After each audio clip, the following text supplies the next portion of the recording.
Alright, I think it's time to get started. Welcome back. I hope everybody can see me and hear me. Um, we are going to do some more examples from this week's stuff. So last time I did examples with the curve sketching and um, the other one, absolute extrema. This time I want to do some examples of the antiderivative. And like I said last time, my idea is sort of on Tuesday will be either almost all or all me doing more examples. On Wednesday it'll be more like half and half. I'll do some, and then I'll have some time for you guys to work on it also. And then on Friday it'll be all you guys. So we will have the quiz on Friday at the usual time, that is 15 minutes before the end of the class. For all you people who are used to coming on Wednesday, I hope you will remember that the scheduled time on Friday is at 12:30 to 1:20, and on Tuesday also. So Tuesday and Friday it's 12:30. On Wednesday it's 1 to 2. Does anybody have any logistical questions about that? Yeah, sorry. So do we have to? So is the Tuesday class? I don't want to say optional, but is the Tuesday class mandatory now, or is it like how's that going to work? No, I suppose if you want to come to the absolute minimum amount of class, then you really only have to show up for the quiz, I guess. So the Tuesday and Wednesday classes will both be time for more, I will do more examples and give you guys time to work on the problems. Fantastic. Thank you. All right. I mean, I will say in general, like I expect that you should come to all of those classes, just like in your other classes. I hope that you go even on days you don't have a quiz. I'm not going to take attendance, and so in that sense, you won't be penalized if you don't go. But it's our class time, so I will expect people to come. All right, let's. Other question? Yeah. Nope. All right. Okay, let's do some examples of the antiderivative then. So these ones are a bit easier, although there's a lot of formulas that you need to remember. But as far as doing the problems, it's not like the curve sketching. Like, it's not very complicated, each individual problem. But you got to remember the formulas. Here's I will write down the formulas that you want to know. This is the most useful one. It is the antiderivative of just a power of x, and it is 1 over n plus 1 times x to the n plus 1 plus c. So when you have just a power of x, you increase the power by 1, and then you divide in front by the new exponent. You get 1 over n plus 1 times x to the power n plus 1 plus c. All right, this is the antiderivative of a power of x, and this works when x is not equal to negative 1. This formula cannot work. If n equals negative 1, then you see right here, this will be 0 in the denominator, and so that can't possibly be right, because 1 over 0 is not a thing. And so there's a special rule to use when it's a minus 1 power, and that is this. In the case of a negative 1 exponent, x to the minus 1, the antiderivative is natural log of absolute value of x plus c, of course. All right, those two, the first one there is really the most important one. The second one, I would say, is second most important. And then there's a bunch that you need to use only in the case when you're looking at exponential functions. That is, the variable is inside the exponent. So the simplest one is integral of e to the x is e to the x. Not a big surprise there.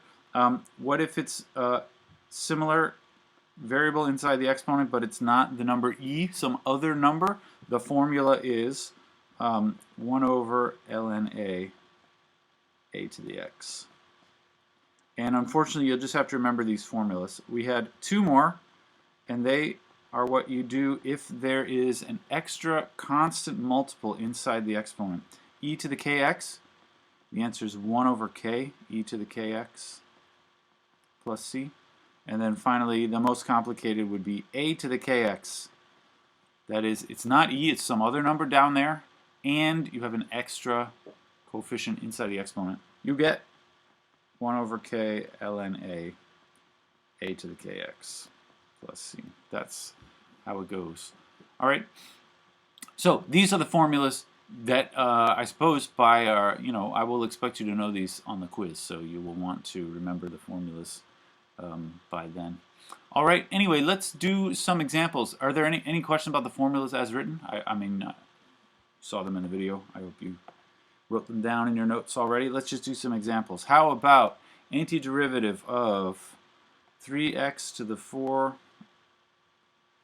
minus 17x to the 5 plus 7x minus 1 dx.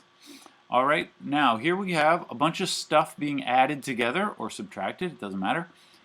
And each one looks like a power of x with a coefficient in front of them. So for all of these, we're going to use this rule right here, because this is what you do when you have a power of x.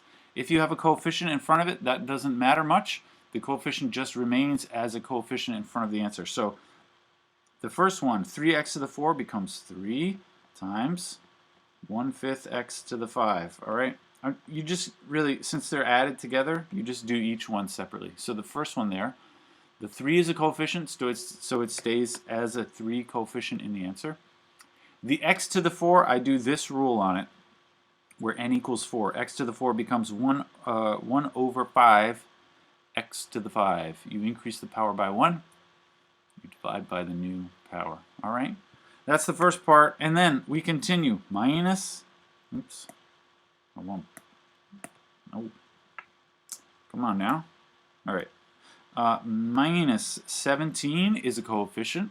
We don't do anything with that. And then x to the 5 becomes 1 over 6 x to the 6. That's how we do a power of x. All right? Next, plus 7 stays like it is. What about x? Well, when I see just x, that really is x to the power 1. And I do the same rule. You increase the power by 1, so it becomes a 2, and you divide it by that power. So I get 1/2 x squared. And then finally, the very last thing is minus 1. And this is another rule that I suppose I didn't include in the list over there, but when you have just a constant all by itself inside the integral, it becomes that same constant times x, or times whatever the variable is. So these guys, the 7x turned into that, and this 1 turned into that. All right, and as always, we put the plus c at the end. So that's the answer. This is the antiderivative of that other thing. All right. As usual, you could simplify that if you want to, but I don't care. Unless you have a good reason to, I would say just leave it like it is. Anybody have any questions about that one? This is an easy one. All right. How about, here's another fairly easy one, although this one involves the more complicated formulas. 2 to the power 5x minus e to the power 7x plus 3 to the power 4 dx. So this one, we're going to have to use the formulas concerning exponential functions. That's these ones right here. Because we have x appearing inside the exponent. And so you need to, just find the appropriate formula for each one of those. The first one is 2 to the 5x. What does that look like? Well, it's not an e, first of all, so it's going to be one of those ones with the a. And then it also has an extra value, or an extra coefficient inside there. So I got to use this one, a to the kx. And we just fit this in here, where a is 2, that's the big number down there, and k is 5. So we just fit it into the formula over there. We get 1 over 5 ln 2, 2 to the 5x. That's what we get when we plug into that formula using a equals 2, k equals 5. All right. Next, minus e to the 7x. So this one has a e, and it does have an extra coefficient inside the exponent, so I should use this formula here, e to the kx, where in this case k is 7. So I get 1 over 7 e to the 7x plus 3 to the power 4. This is actually kind of a trick question. I'm being sneaky here. I hope you didn't get tricked. Did you get sneaked? What's tricky about this? 3 to the power 4, you will notice there's no x in there at all, right? X is not in the exponent, so I shouldn't use these ones, right? I shouldn't try and use this exponential function. Also, x is not downstairs, so I shouldn't use, you know, the other ones that we talked about at the beginning of the list. What am I supposed to do then? 3 to the power 4, that's just a number, isn't it? It's actually, I know it, that's 81, I believe. Right? Because it's 3 times 3 times 3 times 3. That will be 9 times 9, which is 81. What do you do if it's just a number? Well, you put x next to it. So this becomes 81x. That's because 3 to the power 4 equals 81, right? So what I have right here is really just plus 81. And what do you do with a constant all by itself? Just like this one over here. Constant all by itself becomes that same constant times x. And then, as always, I put my plus c. All right, that was a trick. Not really hard. You just gotta recognize. Any questions about that one? Yeah, sorry. So you know you said you put like the x, because obviously it is 3 to the 4th, which is 81. Yep.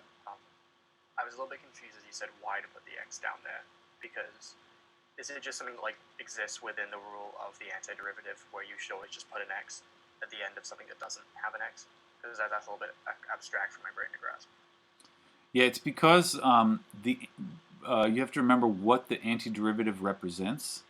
It represents telling me a function whose derivative is whatever I'm talking about. So if I had something like if it was, say, only this, right? The answer is 5x.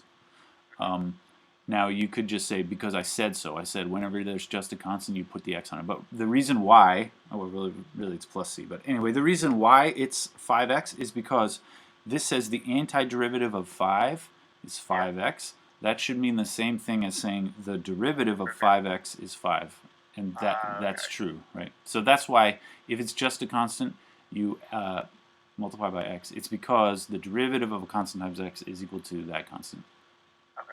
All right. Thank you so much. I see what you mean. Yep. Yeah, that's where it comes from. Although in practice, it may be better to just remember. Yeah, if it's just a constant, I put the x next to it. But it's good to know why. So yeah, thanks for the question. Okay, I got a couple more that are a little trickier. Like these ones, I would say these two that I just did are not really tricky. Apart from that 3 to the 4 is 81 thing.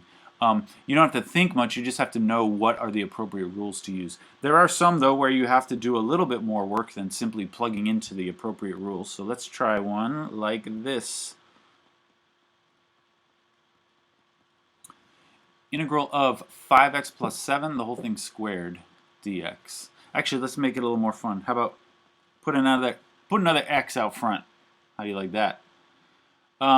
What makes this one hard is the fact that there is multiplication in there and a squaring in there, all right? When you have a bunch of stuff added together, you just do the antiderivatives of each of the things. Those were both of the examples we've already done. But if there's anything else other than just adding stuff together, like if you're multiplying stuff together, or in this case, if you're squaring some more complicated stuff, you cannot just, for instance, look inside the parentheses and do the antiderivatives inside there. You can't just say, oh, I turned 5x into 5 times a half x squared. Don't do that. You will get the wrong answer. Instead, you need to actually do the multiplications and the squaring or whatever. So in this example, we need to simplify first inside of the integral. So I'm not doing the antiderivative yet. I'm going to simplify. I'm going to leave the x there. I need to deal with this x, but what I want to do is actually do the squaring. So I'm going to do the FOIL here, right? You've got to actually square it out because when you're doing the antiderivative does not play nice with multiplication. So you have to do the multiplication yourself first and then take the antiderivative. So what I get, I'll leave the x there for now, and I'm going to do the FOIL. So I multiply the first parts, the 5x times the 5x, gives me 25x squared, plus on the inside I get 7 times 5x, which is 35x, and on the outside I get another 35x. Add them together, you get 70x from the middle and the outside terms. And then on the end I get 7 times 7, which is 49. All right. I'm gradually turning it into something which is all just additions, which is what I like to see. One more thing, I got to distribute the x here, right? And then then there won't be any multiplications anymore. So do this distributing, and then there will not be any more multiplications. It's going to be 25x cubed plus 70x squared plus 49x. And now it looks just like that first example I did. So now we can just go down the line, taking the antiderivative each time. I get 25 times 1/4 x to the 4 plus 70 times 1/3 x to the 3 plus 49 times 1/2 x squared. Right? Leave the coefficients like they are, and each power of x gets that rule applied to it. And that's my answer. Any questions about that one? All right, I got one more along the same idea. How about 3x squared plus 7x minus square root x over x cubed? How you like that? This one is tricky because of the division, all right? Just like I said, the antiderivative does not play well with multiplications. It also is true for division. So we need to somehow convert this division into just a bunch of stuff added together. And the way to do that is to rewrite the denominator as a multiplication with a negative exponent. So this is the same as 3x squared plus 7x minus root x. Would you mind if I said x to the 1/2? As always, that's how we're going to consider this. And then times at the end, x to the minus 3. So when you see division, it is usually more helpful when you're doing this type of problem to write it as multiplication by a negative exponent. And then I'm going to distribute the x to the minus 3 across everything else, right? So it goes distributing like this. What's it going to say? Notice I am writing the integral sign every time here. That's because these steps are just simplifying. I'm not actually doing the integral yet. I'm just simplifying the inside of the of what I see there. So you got to keep writing the integral sign until you actually do that operation, and I haven't done it yet. How do you distribute here? 3x squared times x to the minus 3. I hope you remember in such a situation you should be adding the exponents. So the result of the first one is 3x to the power negative 1, right? I add the exponents. It was 2, and the other one is negative 3, so you add them up, which is 2 minus 3, negative 1. All right, next, plus 7. Okay, I had x to the 1, and then x to the minus 3 gives me x to the minus 2. And then finally, minus x to the 1/2. That's the same, of course, as x to the 0.5. And you're adding that to x to the negative 3. I believe it's x to the minus 2.5 dx. All right? Still didn't do the integral, so I still write the integral sign and the dx. And now, finally, I will do the integral. Right? Now they are all just added together, and so we can do the integral. No problem. 3 times, what do you do with x to the minus 1? I hope you remember x to the minus 1 has a special rule. You get the natural log absolute value of x. If you tried to do the normal rule, you would increase the power by 1 and you get 0. And you would be tempted to write 1 divided by 0 times x to the 0, but that's bogus. You can't do 1 divided by 0. So that should be your tip to remember. Oh yeah, there's another rule. If it's a negative 1 power, you got to do the special rule. Okay, plus 7. X to the minus 2, I do the normal rule. I increase the power by 1 and it becomes negative 1. So it's like that. 7 times 1 over minus 1, x to the minus 1. Finally, minus. This time I increase the power again. It becomes x to the minus 1.5, and I divide by that.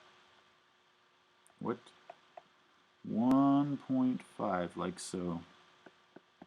And I put my plus c as always. All right, that was a little tricky, I guess. We can handle it though. Any questions about that one?